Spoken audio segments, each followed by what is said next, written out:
Hello, my name is Frances Fox. I'm a government trained remote viewer, and I have all my psychic skills developed and trained and honed and viewed and compared and all the rest of that. And I've worked with shamans and that type of people from across the world when I was a lot younger. I still, anytime somebody interesting comes into town, such as a shaman or a healer, I try to tune in or to see them because there's always something to learn. I'll tell you one story and then I'll continue. I Many years ago I was invited. All my friends told me about a new shaman that was in town, and he was really very good. And of course, he wore the white robes and he had the long hair and he looked like Jesus Christ at his best. In other words, very sexy and whatever. And I didn't really feel any vibe from the person, but I went ahead and I paid for one of his events, and I was there, and I was seated in the second row, and all my friends were around me, and they were saying, "Okay, tell us what you see. I mean, what kind of energy is coming off of him?"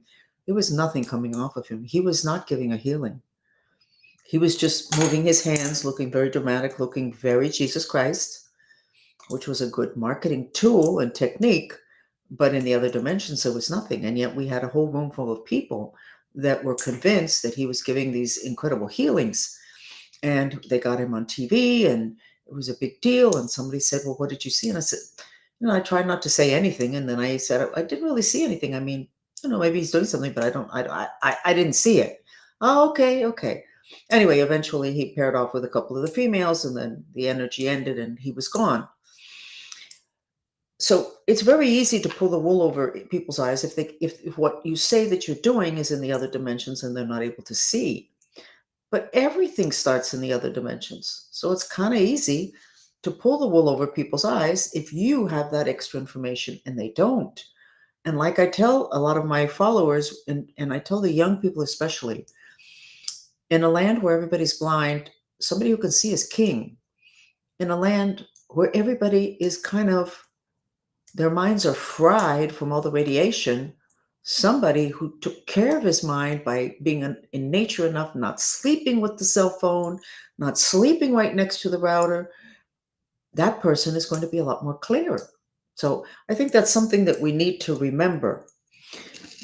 Why did I go off on that tangent? It's not really a tangent. I did the sketch of the United States and I did this sketch of us as a collective right now. And I could basically just shut this down and say, okay, that's it. We won. It's over. But it's not really over yet. And yeah, we are winning. This is the map of the United States, which is basically what we did yesterday. Center axis, which is the Holy Grail, it looks like a double terminated funnel, is channeling love. In the United States, remember all those maps that I did? Okay. Now, and then let me show you what we look like as a collective. We look great. We got the third eye back, the spaceship here, we got the portal for the ascension process, and we got the lapping up of the fire element, but it's lower than yesterday. But look how interesting. This is a spaceship. The door's open, there's a ladder. Okay, that means we can go up and they can go down. But look at the words. Take us to your leader. Something's going on with communication with ETs. Take us to your leader is basically saying, we're here. We want to talk to the people in charge. Who's in charge? I think since the attempted assassination, we kind of know who's in charge. So I know that I shouldn't say anything further. Therefore, I am not going to say anything further on that. But I think that we're in like a really, really, really good place. Now, there's an issue. Of course, there's an issue. I just finished giving a class, and it was about what's going on with your thyroid. And I think practically everybody there did have a thyroid issue, even though I think there were a couple of people that didn't have a thyroid issue, but they wanted to see what kind of a congestion of negative energy they could have in their thyroid that would end up being an issue later on. So before I continue with that part of it, many years ago, I had a radio show, and it was that space, that time that I was on the radio, the previous show had mainly old people followers. And then I was given the show. And so I still was working with a lot of the people that was following the show as it was previously. And I decided that I was going to tell them what they were going to die of. And I thought, I hope this isn't going to get me any problems. And I said, listen, I'm going to look into the future and I'm going to tell you what you're going to die of. So the bad news is you're going to die, but you already know that. The bad news, you're going to die of something, you already know that. The good news is that if I give you that information, you can start working on it from now. And then you don't have to have that trouble later on. Eventually, someday you'll die, but at least not that. And I don't know, I did like 60 people. I think I did it for 2 or 3 days, and it was really great. And it was where I think I first very deeply anchored the fact that if you got a problem, there's an original injury. And the original injury is not yesterday. It didn't happen yesterday. You may have gotten run over by a car, but the original injury of why you got run over the car didn't happen yesterday. When you die of a disease, that organ, that disease, the problem with it didn't happen yesterday. And it always happens in childhood with all of these people. It was fascinating. And the great part was that most of these people remembered the incident. So in the class today, most of the people had an incident in which they were not allowed to speak. They said something that their families had a lot of secrets. So the family basically shut them down. You can't talk. You can't talk. I'm trying to get something off the screen. You cannot speak. I don't think a single one was actually slapped. But because of the class, I remembered one time that I called somebody in the intelligence community and was saying hello, and I used their first name. I got slapped so hard, I landed on the ground. So it kind of explains a couple of things to me. So I was glad I gave the class for me personally, because now I know I have to work on that, having to do with all of this. Okay. So years ago, it all had to do with childhood issues. When we did the class today, and we did the class the other day, I don't remember what organ we were looking at, they were all childhood traumas, and they weren't, in terms of the thyroid, the traumas were not that dramatic. It wasn't like a rape or attempted murder. No, it was much more simple things that created an issue today that could end up being the issue that causes them the death. I wasn't looking at that. So we have in the United States right now a wonderful energy, and then we have, because this collective is mainly from the United States, we have some ETs that really want to communicate. This is good. Now, the title of this podcast is Creating Peace and Not War. We have an election coming up, and we have the country divided. Now, there's more people on one side of the line than they are on the other, and increasingly we can see that. When they say that you can't trust the polls, I knew that 35 years ago. And in my head, I didn't say anything because that's so dishonest to manipulate polls. But now they're saying that the polls are manipulated. I knew that 35 years ago. So why didn't everybody, it's like, how could they get elected? What did the polls say? Well, but the polls have not been saying the truth for an awful long time. And here we go with the whole instinctive knowing. We, thank God, the paradigm of hierarchy, where when authority says something, you believe them. And if you have a little bit of doubt, you put it away because they're the authority. They obviously know you're supposed to be, you're going to follow them. We threw away our instinctive knowing. We made psychic abilities appear like it was the work of the devil. Our children say there's something that comes out of the closet from under the bed at night, and we tell them they're making it up and that's just that they don't want to go to sleep. Or they want the light on, and we say, why? You don't need to have the light on. Well, I have to say to you, why not? Who said there's a law that you have to sleep with the light off? It's this whole mindset. So we threw away our instincts and we threw away our our personal power and we handed it over to people that supposedly are above us, and in terms of hierarchy they were above us, and we end up where we are at today when we don't trust the people that we gave all that power to during the paradigm when we had to, we were supposed to, etc. Now what do? Well, you really, really, really quickly make sure that you develop your third eye. Because that, in the first place, if you don't develop this, you're not going to be negotiating with ETs. You have to be really, who's going to be negotiating with them? It better be somebody who's very operational in the other dimensions.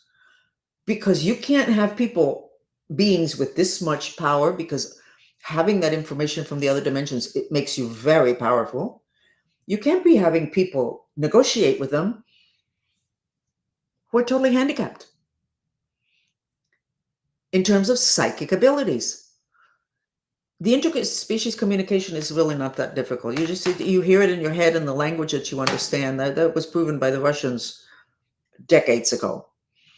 But this whole instinctive knowing, this whole psychic abilities, the third eye, now, you need to wrap your head around the fact that you need to completely widen your lens, because those veils between the dimensions are gone. Why are people talking about spirits more? Why are they talking about a lot of things that they're talking about more? Because they're more like on top of us, but they were always there. We just couldn't see them. We could feel the symptoms, but we couldn't see them. So, in terms of from here forward, we need to understand where cause is and what is causal having to do with issues. So I'll go into the issue that I find that is the most concerning. We had Republicans, Democrats. Okay, well, that's actually, the world was divided into male, female, light, dark, da, da, da, da, da. Okay, but that's ending. And now people are saying that it's almost like the Republicans became more liberal and the liberals became more conservative. It's like they're switching sides. They're not supposed to be sides anymore. That line is supposed to be erased, just like in terms of sex, the definition is to divide. And you get the gays and they're crossing the line, and then you get the bisexuals and they cross the line both ways, and then that line gets lost. The lines between people are getting lost. And it's actually a good thing, because there is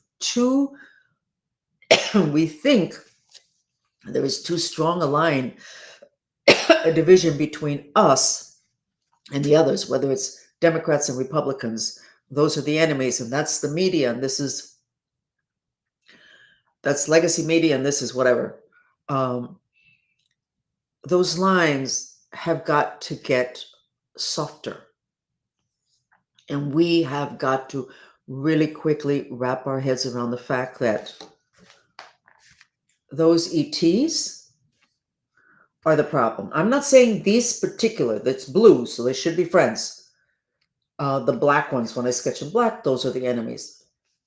But if you see them or you don't see them, they're not going to be in blue and pink and black. So you need to have your instincts. The real enemies on planet Earth, or for humans, are not other humans. If you have a problem with other humans, whether it's your mother, your boss, or somebody who assaulted you when you were young or bullied you, that person is giving you a problem because you have a problem. You already have a problem. And they're just putting it in your face, whether they're Republican or they're Democrat. It doesn't matter. Whether it's the guy that stole all the mangoes from your mango tree. I love mangoes. It's very important. Or it's somebody that stole money, or somebody that beat up your kid, whatever. That problem and that person, in terms of karma, is your friend. I'll never forget a story years ago when I really didn't really accept that concept that I'm telling you about.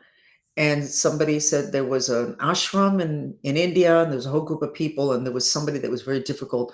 So a whole group of people went to the guru and said, you need to eliminate this man. He's ruining our opportunity to have a perfect experience here. And then the guru said, that man's doing you all a favor. You need to figure out what it is that he's trying to teach you or to tell you. I'm not getting rid of him. And that's the way it is. If you have a problem, let's say your thyroid, it turned out that something happened to you when you were young or a teenager, no later than that. And that could end up being what causes your death, even though thyroids don't generally do that. And I did not read that for anybody in the class today. Something happened when you were young. Something broke you. And this disease condition is pointing a finger. You got a problem here. You got a problem here. You got a congestion of information there and emotions. You need to get this taken care of. But we don't see it as that. We feel victimized by our diseases. We feel victimized, let's say we're a Republican, or we're kind of like a Republican. We feel victimized by the poor behavior of the opposite. But they're showing us something. Exactly what they're showing us, I don't know. But I think that on X, they're starting to figure it out. They're starting to ask the right questions. Like, how did we get here in this mess? And somebody was saying it had to do with the Age of Enlightenment. Basically, a lot of this mess is created by science. Science, by definition, is observing and drawing conclusions. Well, okay, fine. But then the Catholic Church came along immediately and said, you scientists, you can only study what's on the physical dimension. Don't you dare go to the other dimensions, because that's spiritual and that's our domain. So then we get science, observe, draw conclusion, but mainly limited to the physical dimension. Yes, I know there's a zillion exceptions today. And then we get the control of science by big business. And then we get the weaponization of science. So science is a big part of this. So what do we need to learn from this? Well, we shouldn't let them weaponize it, and we shouldn't let big corporations use science. I guess, yeah. But what's get back down to the science. Observe and draw conclusions. Okay, you listened to somebody else who said that they observed and they drew these conclusions. But you are not allowed to accept, integrate into modern company, business, whatever, 5,000 years of observing and drawing conclusions having to do with astrology. Well, how did that happen? 5,000 years. No. We don't accept that.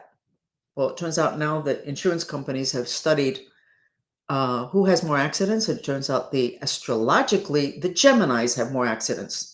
And when I say that to a Gemini, they laugh and they go, yeah, that makes sense. I drive very distracted. But we had to wait for a particular body of people, and it wasn't science, it was insurance companies. I can't imagine what they're going to do with that. I could just see them with your insurance form. Okay, if you're a Gemini, you have to pay more. These are the kind of things that aren't going to make sense if you're using your instinctive knowing and your reasoning and your lens is wide. But if your lens is narrow, modern society, well, but that's not proven. Yes, it is proven. 5,000 years of observing and drawing conclusions, which is the definition of the word science. No, but not our kind of scientists. And they're the exclusive, we're modern, therefore we're better. No. I'm not exactly sure how to apply that to politics, but that's the big issue today in terms of this country, is the political scene, because it's going to determine everything. This elections and pre-election and post-election is going to determine everything. Just the fact that there was such a dramatic change of energy in my sketches, which I didn't realize till afterwards. The day of the attempted Trump assassination, the country went bananas in terms of negative energies. We had to work really hard, da, da, da, da, da. But then after that, it all settled down. 1 billion people are supposed to have listened to the Trump and Elon debate. I'm not here promoting Trump and Elon. I'm here as an observer, and I'm giving you my observations. Okay? And if you don't like Trump and Elon, then you'll probably get irritated at me, but you should listen because maybe there's stuff here for you. So 1 billion people saw that. That's blankety blank impressive. What is it meaning? More and more people are moving to that side of the line. Okay. It still looks like it's going to be tough, even though it looks like an overwhelming majority. If you don't believe the polls that have been lying to us from day, I don't know if it was day one, but maybe they weaponized 30 and 40 years ago when I made the observation to myself, because I could feel it when they would give the result. It wasn't that I didn't like the result. It was like, that's a lie. What are the numbers? I don't know what the numbers are. I'm just telling you the vibration. It's a lie. So what do we need to learn from all of this? I think the best thing that we can do is to look at the opposite side of the fence. If you're Democrat, Republican, it doesn't matter. In first place, that line, people are jumping over.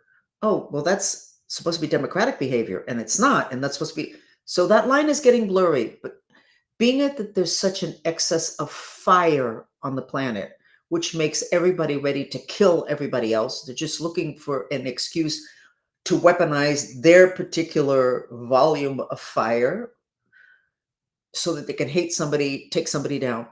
Maybe we need to look at the people that are on the opposite side of the line and ask, why do we need that? Why did we need the Trump assassination? Why do we need some people saying that it didn't really happen, that his ear looks fine? In other words, not believing the volume of photographs and the volume of time that has been put into identifying who the shooter was. And why do we need that? And those are the questions we have to start asking. Why do we need this? I'm not sure that we need it much longer, which is a really good thought. I'm feeling rather pessimistic. Excuse me, did I just say that? I'm feeling rather optimistic. I wonder why I said that. Interesting. I really am wondering why I said pessimistic, because that's not what I intended on saying. Something here is a little bit fishy. Need to get that figured out. So you need to look at who's ever on the opposite side of the line, and you need to figure out what it is that they're trying to tell you.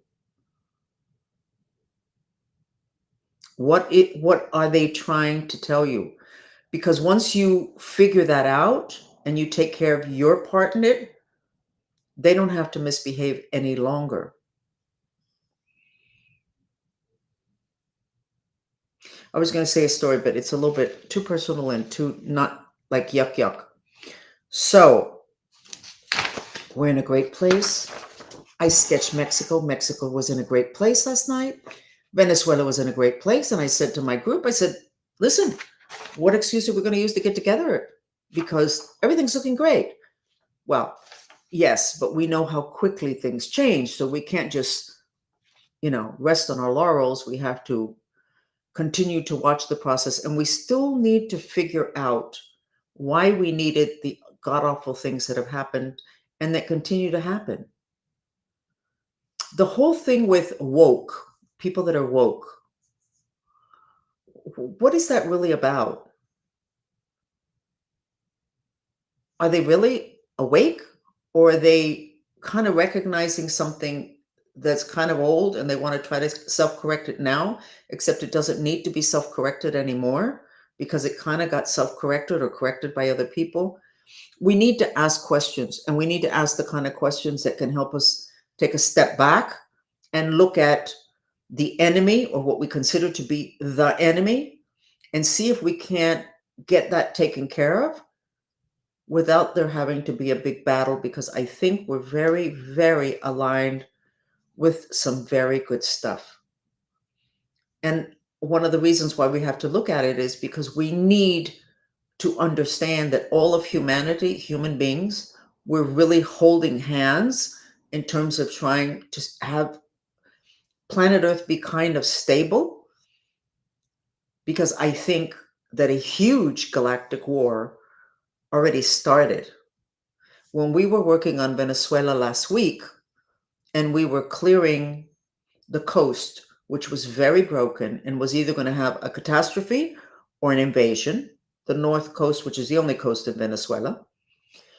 When we started to do a lot of work, there ended up being a galactic battle between the good guys and the bad guys above the coast. So that coast was important. So I think when I'm saying we need to look at humans and what they're doing to us, what the opposite uh, political party is doing, what our mate is doing, what our enemy is doing, get this stuff figured out as quickly as we can, because I think it's going to reach a point where, unfortunately, we're going to realize that the big enemy is not the neighbor, the guy from the other political party, or the guy that stole our money. Our big enemy is not from this planet. Lots of people know that, but we are wasting time accusing each other. So every time you have a problem, you're supposed to stop and say, why do I need this problem? Why do I need this problem?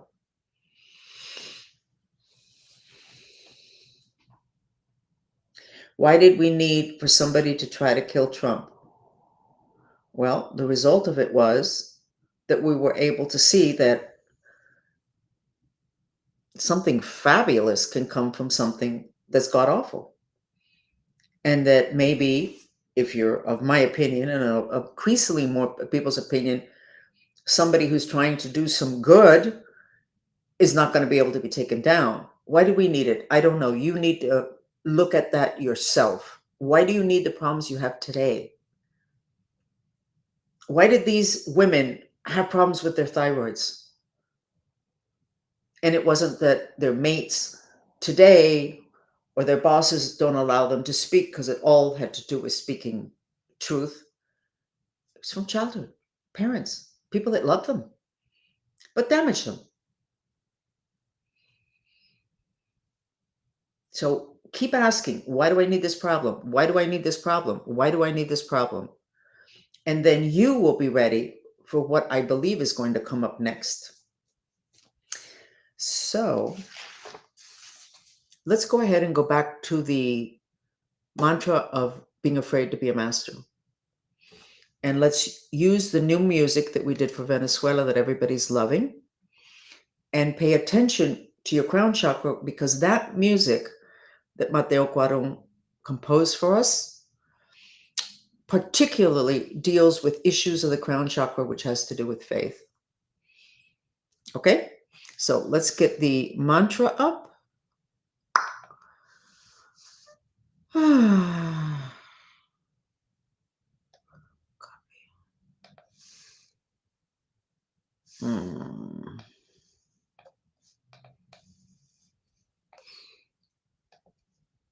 By the way, fluoride is really bad for the third eye, but it really doesn't matter how much fluoride you took, because if you intend on seeing the other dimensions, you're going to be able to see in the other dimensions. Okay, here's the mantra. And I'll put the music on, and we'll do it 7 or 8 minutes. And the mantra is, even though I'm afraid to be a master, I love and accept myself. Pay attention to the top of your head. Nope, that's not what we're doing. Here we go.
Isn't that beautiful? That was the music Mateo Cuaron composed for me and the Mantrista movement, and it includes instruments from Venezuela, images from Venezuela, and sounds of the crown chakra. And everybody's loved it. We're really very happy with it. We're producing right now one for Mexico, and we're going to produce one for the United States. And I have no idea.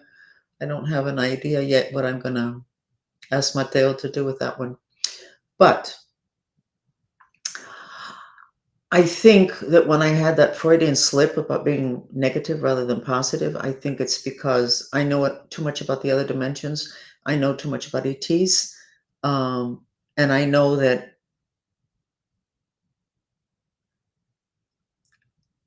the Big Bang, not having to do with what science calls the Big Bang, but the Big Bang having to do with opposing parties, is not the political situation in this country or in Venezuela or in Mexico.